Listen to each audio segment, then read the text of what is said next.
பிள்ளைகள், இன்றைக்கு ஆண்டி உங்களுக்கு ஒரு பாடத்தோட வந்திருக்கிறேன். இன்றைய நாள்ல நாங்க வாக்குறுதிகளை நிறைவேற்றும் கடவுள் என்ற பாடத்துக்குள்ள நாங்க பார்க்க போறோம். அதுக்கு முன்னால ஒரு சின்ன கேள்வி. எத்தனை பேருக்கு அம்மா இல்லாட்டி அப்பா ஏதாவது செய்வேன்னு சொல்லிட்டு செய்திருக்கிறாங்க? உதாரணத்துக்கு உங்களுக்கு ஒரு எக்ஸாம்ல நல்லா நீங்க படிச்சு மார்க்ஸ் எடுத்தீங்கன்னு சொன்னா உங்களுக்கு அழகான ஒரு பென்சில் கேஸ் வாங்கி தரேன்.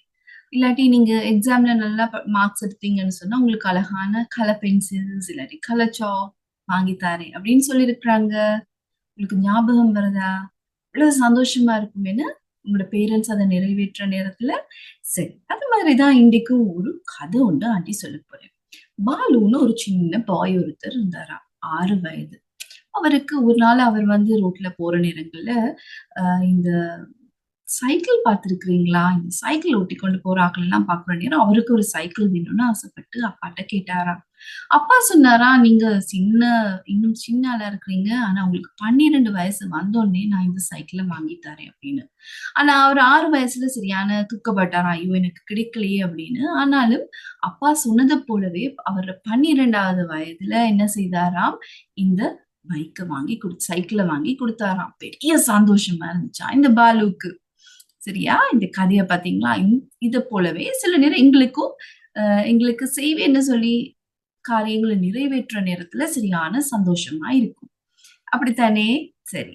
அது போலதான் கடவுளும் கூட எங்களுக்கு செய்வேன்னு சொன்ன காரியங்களை நிறைவேற்ற நேரத்துல எங்களுக்கு சரியான சந்தோஷமா இருக்கும். ஆண்டவரும் செய்வேன்னு சொன்ன காரியங்களை எங்களுக்கு செய்திருக்கிறாரு. சரி, இன்றைக்குரிய பாடத்தை பார்க்க முன்னால நாங்க ஒரு குட்டி பாடலோட பாடிட்டு வந்துடலாம்.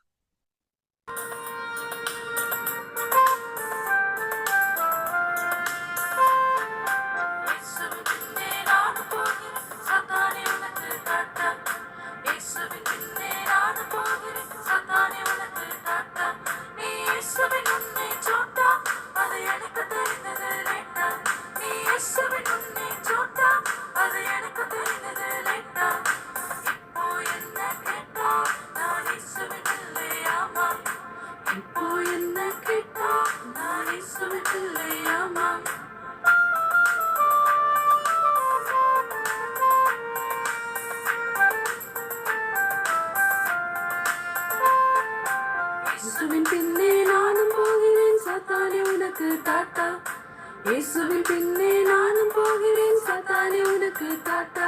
நீ இயேசுவின் முன்னே சோட்டா, அது எனக்கு தெரிந்தது லேட்டா. நீ இயேசுவின் முன்னே சோட்டா, அது எனக்கு தெரிந்தது லேட்டா. இப்போ என்ன கேட்டா நான் இயேசுவின் பிள்ளையாமா. இப்போ என்ன கேட்டா நான் இயேசுவின் பிள்ளையாமா. சாத்தானுக்கு டாட்டா சொன்னீங்களா?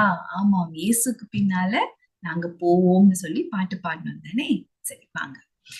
வேதத்துல பாத்தீங்கன்னா அழகான வாக்குத்தத்தங்களை ஆண்டவர் தந்திருக்காரு. இயேசுவுக்கு பின்னால நாங்க போற நேரம் அவரோட பிள்ளைலாம் நாங்க இருக்கிறபடினாலே எங்களை சந்தோஷமா இருக்க வைக்கணும்ன்றதுதான் இயேசப்பாட முக்கியமான நோக்கம். என்ன, அவருக்கு விருப்பமாக அவருக்கு கீழ்ப்படைஞ்சு நாங்க அவரோட பிள்ளைகளா இருக்கிற நேரத்துல அநேக வாக்குத்தத்தங்களை எங்களுக்கு தந்து எங்களை நடத்துறாரு. வாக்குத்தத்தம்னா என்ன? எங்களுக்கு அவர் செய்வேன்னு சொல்லி இருக்கிற நன்மையான காரியங்கள். அது ஒரு சில அழகான வாக்குத்தத்தங்களை ஆண்டி இப்ப சொல்றேன்.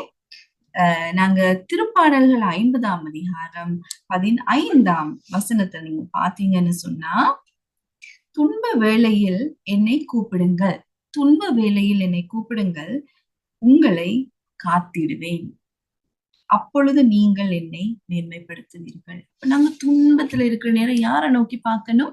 இயேசப்பாவை நோக்கி பார்க்கணும் எங்களை சொல்லியிருக்காரு. நாங்க இன்னும் அவரை மேன்மைப்படுத்துவோம்னு சொல்லியிருக்காரு. அது போல இன்னொரு அழகான வாக்குத்தத்தம் ஏசாயா 65ஆம் அதிகாரம் 24ஆம் வசனத்துல.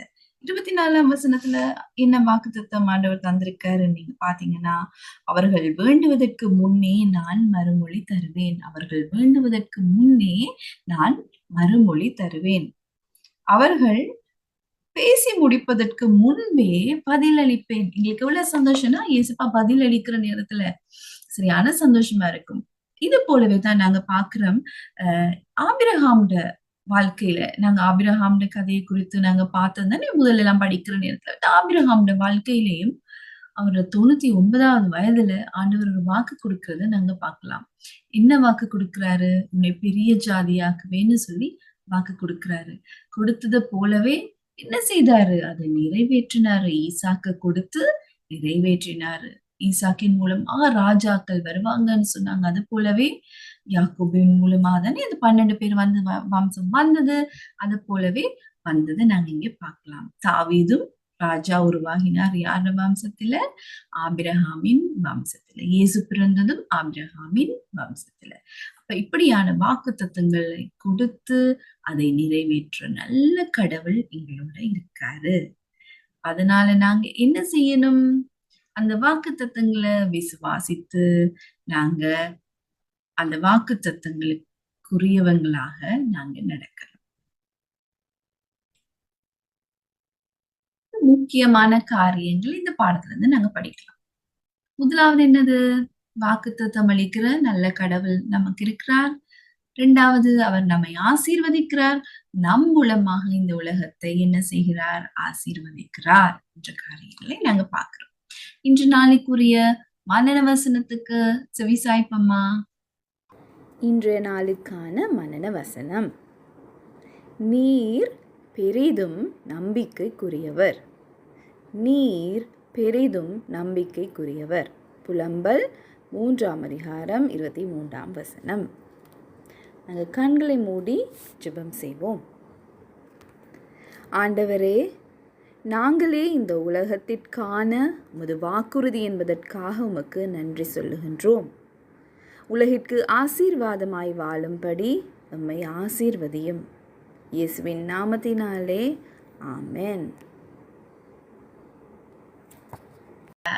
உங்களுக்கு ஒரு குட்டி வேலையை ஆட்டி தர போறேன். பாத்தீங்கன்னா உங்களோட ஒர்க் புக் உங்களோட கையில இருக்கும். அந்த ஒர்க் புக்ல நீங்க பாத்தீங்கன்னு சொன்னா, நீங்க உங்களோட பெற்றோருக்கு கொடுக்கிற வாக்குறுதிகள் இருக்கு தானே. உதாரணத்துக்கு நீங்க சொல்றீங்க, அம்மாக்கு இன்னைக்கு வந்து ஷூவை வந்து நான் வாசல்லே கழட்டி வைக்க மாட்டேன், நான் ஷூவை வைக்கிற இடங்கள்ல கொண்டு வந்து வைப்பேன் அப்படின்னு சொன்னீங்கன்னு சொன்னா அந்த வாக்குறுதி.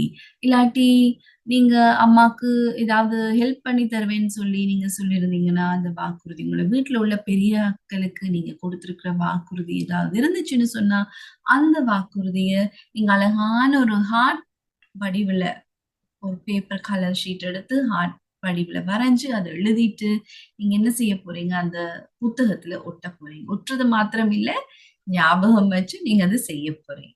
சரியா? சரி, இன்னொரு பாடம் மூலமா ஆண்டி உங்களை சந்திக்க பாரு. பாய் பாய்.